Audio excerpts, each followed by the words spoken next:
Hi friends, welcome to my channel Krisa's Kitchen Recipe. இன்னைக்கு வீடியோல நம்ம வீட்ல இருக்க பேனை யூஸ் பண்ணி பீஸா எப்படி பண்றதுன்னு தான் பார்க்க போறோம். இத பிகைனர்ஸ் கூட ரொம்ப ஈஸியா செஞ்சிடலாம். ஈஸ்ட் எதுவும் யூஸ் பண்ணாம, மைதா இல்லாம, அவன் இல்லாம ரொம்ப ஈஸியான முறையில் செய்ய போறோம். அதே சமயத்துல டேஸ்ட்டுமே கடையில வாங்கி சாப்பிட்ற மாதிரி ரொம்பவே நல்லா இருக்கும். இப்போ வாங்க இந்த ரெசிபி எப்படி பண்றதுன்னு பார்க்கலாம். ஃபர்ஸ்ட் இந்த ரெசிபி பண்ணுறதுக்கு ஒரு பவுல் எடுத்துட்டு அதில் ஃப்ரெஷ்ஷான தயிரா அரை கப் அளவு சேர்த்துக்கோங்க. இது கூடவே அரை டீஸ்பூன் உப்பு சேர்த்துக்கோங்க. 1 டீஸ்பூன் சர்க்கரை சேர்த்துக்கோங்க. அடுத்து இது கூடவே 1 டீஸ்பூன் பேக்கிங் பவுடர் சேர்த்துக்கோங்க.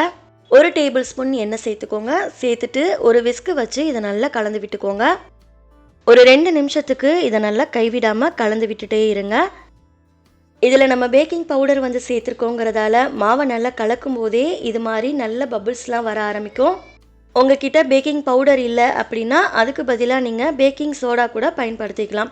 இதை ஒரு 2 நிமிஷம் போல் நல்லா கலந்ததுக்கப்புறமா அடுத்து இதில் 1 கப் அளவுக்கு கோதுமை மாவு சேர்த்துக்கோங்க. கோதுமை மாவு சேர்க்கும் போது அப்படியே சேர்த்துடாமல் ஒரு சல்லடை வச்சு இதை நல்லா சலிச்சிட்டு அதுக்கப்புறமா சேர்த்துக்கோங்க. இதில் கொஞ்சம் கூட குருணை இல்லாமல் நல்லா சலிச்சிட்டு சேர்த்துக்கோங்க. பீஸா செய்கிறதுக்கு மைதா மாவு தான் யூஸ் பண்ணுவாங்க. நீங்கள் கோதுமை மாவுக்கு பதிலாக மைதா மாவு கூட யூஸ் பண்ணிக்கலாம். மாவை சலிச்சதுக்கப்புறமா இதை நல்லா மிக்ஸ் பண்ணி விட்டுக்கோங்க. அடுத்து இந்த மாவை நம்ம சாஃப்டான பதத்துக்கு நல்லா பிசைஞ்சு எடுத்துக்கலாம். இதில் தண்ணி எதுவும் யூஸ் பண்ணக்கூடாது. அதுக்கு பதிலாக மோர் இல்லைனா தயிர் சேர்த்துட்டு மாவை நல்லா சாஃப்டாக பிசைஞ்சு எடுத்துக்கோங்க. மாவை பார்த்தீங்கன்னா ரொம்ப ஹார்டாக பிசைஞ்சிடக்கூடாது. இது போல் சாஃப்டாக பிசைஞ்சுக்கோங்க. அதே சமயத்தில் இது மாதிரி ஸ்டிக்கியாக இருக்க மாதிரி பார்த்துக்கோங்க. இது மாதிரி மாவை பிசைஞ்சதுக்கப்புறமா அடுத்து இதில் கொஞ்சமாக எண்ணெய் ஊற்றிட்டு இது மேலே அப்ளை பண்ணி ஒரு 5 நிமிஷத்துக்கு இதை மூடி போட்டு அப்படியே விட்டுடுங்க. 5 நிமிஷம் போல் மாவு நல்லா ஊறினதுக்கப்புறமா இதை வெளியில் எடுத்துட்டு ஃப்ளாட்டாக இருக்கிற மாதிரி கவுண்டர் டாப்பு இல்லைனா சப்பாத்தி கல்லில் கொஞ்சமாக கோதுமை மாவு ஸ்ப்ரெட் பண்ணி விட்டுட்டு நம்ம பீஸா பேஸ் ரெடி பண்ணிக்கலாம். வீடியோவில் காமிக்கிறபடி இது போல் மாவை நல்லா பரப்பி விட்டுக்கோங்க. கையில் மாவு ஒட்டுற மாதிரி இருந்தது அப்படின்னா கொஞ்சமாக கோதுமை மாவு இல்லைனா எண்ணெய் தடவிட்டு அதுக்கப்புறமா இது போல் நல்லா தட்டிக்கோங்க. நீங்கள் எந்த பேனில் பீஸா ரெடி பண்ண போகிறீங்களோ அந்த பேனோட சைஸுக்கு வர மாதிரி மாவை நல்லா பரப்பி விட்டுக்கோங்க. இதோட திக்னஸ் பார்த்தீங்கன்னா ரொம்ப மொத்தமாக இருக்கக்கூடாது. ஒரு 1/4 இன்ச் இருக்கிற மாதிரி தட்டிக்கோங்க. அப்போ தான் மாவு நல்லா வேகும். அடுத்து சைடில் இருக்க ஓரங்களை இது போல் விரல் வச்சு அமுத்தி விட்டுக்கோங்க. வெளியில் இருக்க அந்த சைடில் இருக்க ஓரங்கள் மட்டும் மொத்தமாக இருக்கிற மாதிரி இது போல் விரல் வச்சு நல்லா அமைக்கிக்கோங்க. இது போல் ரெடி பண்ணிவிட்டு அடுத்து ஒரு ஃபோக் வச்சு நல்லா ஹோல்ஸ் போட்டுக்கோங்க. கொஞ்சமாக கேப் விட்டு இது மாதிரி ஹோல்ஸ் போட்டுக்கோங்க. இப்போது பீஸா பேஸ் ரெடியாக இருக்குது. இதை நம்ம வேக வச்சு எடுத்துக்கலாம். அடுப்பில் ஒரு பேனை சூடுபடுத்திட்டு அதில் 1 டீஸ்பூன் பட்டர் சேர்த்துக்கோங்க. நீங்கள் பட்டருக்கு பதிலாக இதில் எண்ணெய் இல்லைனா நெய் கூட யூஸ் பண்ணிக்கலாம். பட்டர் நல்லா உருகி வந்ததுக்கப்புறமா நம்ம ரெடி பண்ணி வச்சுருந்த பீஸா பேஸை உள்ளே சேர்த்துக்கோங்க. சேர்த்துட்டு இதை க்ளோஸ் பண்ணிவிட்டு அடுப்பை லோ டு மீடியம் ஃப்ளேமில் வச்சுட்டு ஒரு 3 நிமிஷத்துக்கு இதை வேக வச்சு எடுத்துக்கோங்க. 3 நிமிஷம் ஆனதுக்கப்புறமா இதை ஓப்பன் பண்ணிவிட்டு நம்ம அடுத்த பக்கத்துக்கு திருப்பி போட்டு வேக வச்சுக்கலாம். பிளேட்டில் இதை தனியாக எடுத்துட்டு அடுத்த பக்கத்துக்கு திருப்பி போட்டுக்கோங்க.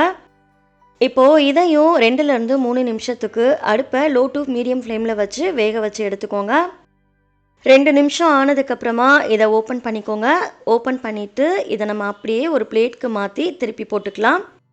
ஒருவேளை வேகலை அப்படின்னா மட்டும் எக்ஸ்ட்ரா 1 நிமிஷம் வேக வச்சு எடுத்துக்கோங்க.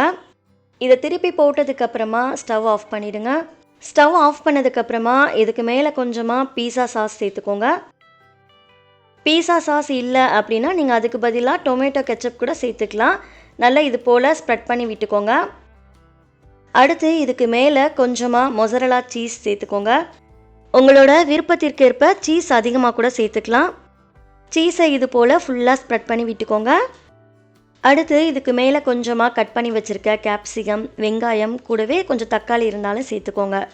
இதுக்கு மேலே உங்ககிட்ட பன்னீர் இல்லைனா ஸ்வீட் கார்ன் இருந்தால் கூட சேர்த்துக்கோங்க. ஆலிவ்ஸ் இருந்தால் கூட சேர்த்துக்கோங்க.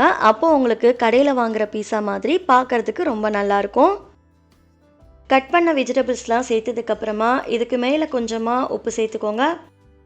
அடுத்து இதில் கொஞ்சமாக ஓரிகானோ சேர்த்துக்கோங்க. உங்ககிட்ட மிக்ஸ்டு ஹெர்ப்ஸ் இருந்தால் கூட கொஞ்சமாக சேர்த்துக்கோங்க. அடுத்து இதில் கொஞ்சமாக சில்லி ஃப்ளேக்ஸ் சேர்த்துக்கோங்க. இது போல் லேஸாக தூவி விட்டுக்கோங்க.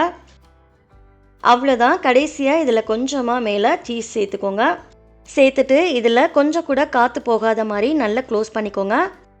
க்ளோஸ் பண்ணிவிட்டு அடுப்பு ஆன் பண்ணி லோ ஃப்ளேமில் வச்சு ஒரு 5 நிமிஷத்துக்கு இதை நல்லா வேக வச்சு எடுத்துக்கோங்க. 5 நிமிஷம் ஆனதுக்கப்புறமா இதை ஓப்பன் பண்ணிக்கோங்க. நம்ம சேர்த்துருந்த சீஸ்லாம் பாருங்கள் நல்லா மெல்ட் ஆகி வந்திருக்கு. இப்போ இதை நம்ம வெளியில் எடுத்துடலாம். அவ்வளோதான், ஹோம்மேட் பீஸா சூப்பராக ரெடி ஆகிடுச்சு. இப்போ இதை நம்ம கத்தி இல்லைனா பீஸா கட்டர் வச்சு கட் பண்ணிக்கலாம். இது ரொம்ப ரொம்ப டேஸ்ட்டாக இருக்கும். வீடியோவில் சொல்லியிருக்கபடி கண்டிப்பாக ட்ரை பண்ணி பாருங்கள். ட்ரை பண்ணி பார்த்துட்டு இந்த ரெசிபி எப்படி வந்ததுன்னு மறக்காமல் உங்களோட ஃபீட்பேக்கை ஷேர் பண்ணிக்கோங்க. நெக்ஸ்ட்டு ஒரு ரெசிபி வீடியோவில் பார்க்கலாம். தேங்க்ஸ் ஃபார் வாட்சிங். பபாய்.